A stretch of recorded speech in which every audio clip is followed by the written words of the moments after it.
Assalamualaikum warahmatullahi wabarakatuh. Asyhadu an la ilaha illallah wa asyhadu anna Muhammadan abduhu wa rasuluh.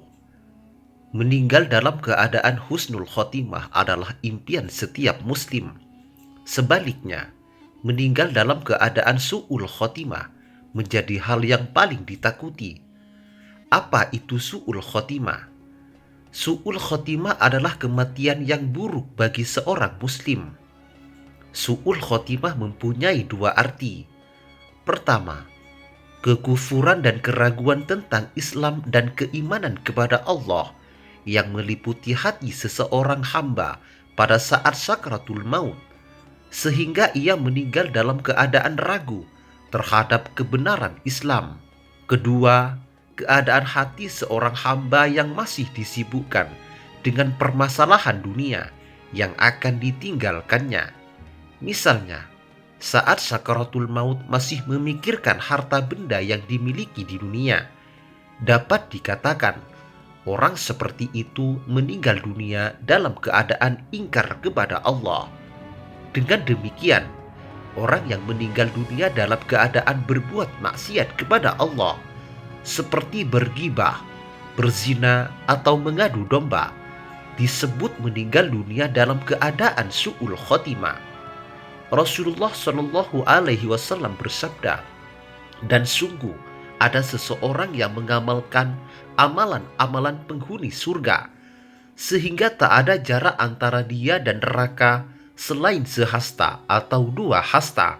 Lantas takdir mendahuluinya, sehingga dia melakukan amalan-amalan penghuni neraka, sehingga dia memasukinya. Hadis riwayat Bukhari. Lalu, apa yang menyebabkan seseorang bisa meninggal dalam keadaan su'ul khotimah?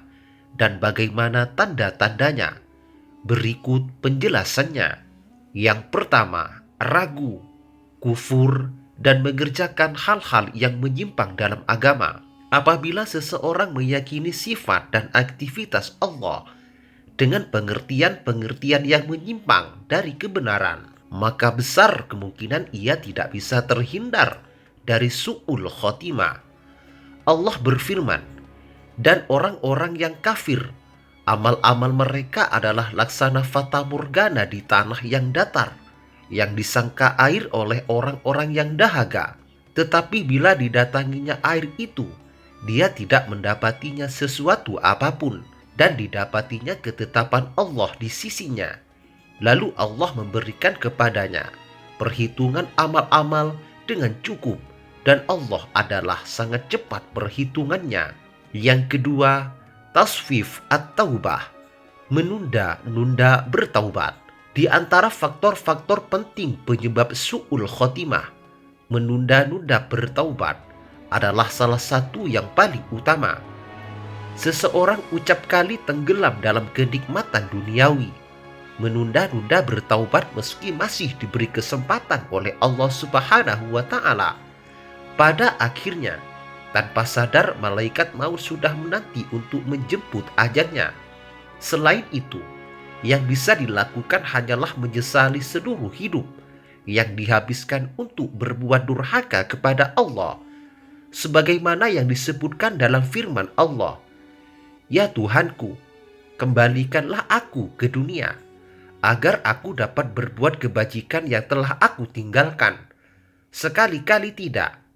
Sesungguhnya itu adalah dalih yang diucapkannya saja. Dan di hadapan mereka ada barzah, sampai pada hari mereka dibangkitkan." Quran Surah Al-Mu'minun ayat 99 sampai 100. Yang ketiga, tidak konsisten dalam ketaatan kepada Allah. Orang yang konsisten taat kepada Allah adalah orang-orang yang diteguhkan keimanannya di dunia dan akhirat. Merekalah yang akan menjadi penghuni surga.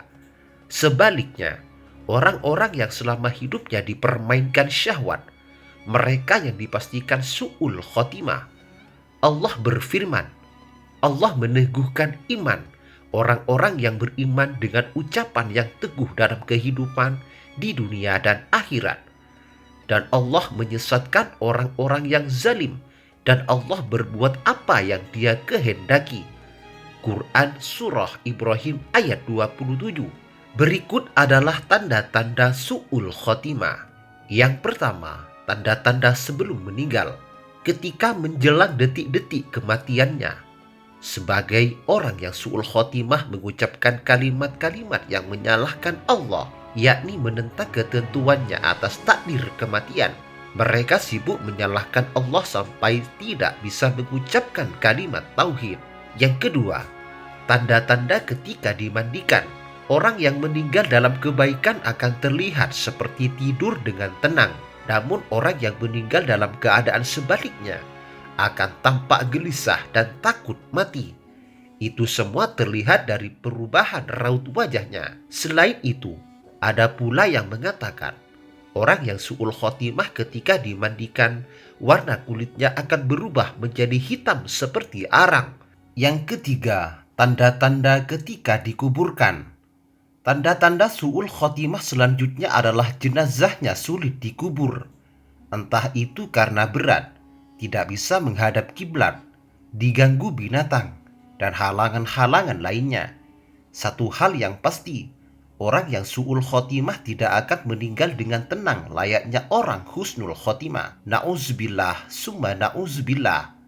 Mudah-mudahan kita tetap dalam iman dan Islam dan meninggal dalam keadaan husnul khotimah. Amin, Allahumma amin. Wassalamualaikum warahmatullahi wabarakatuh.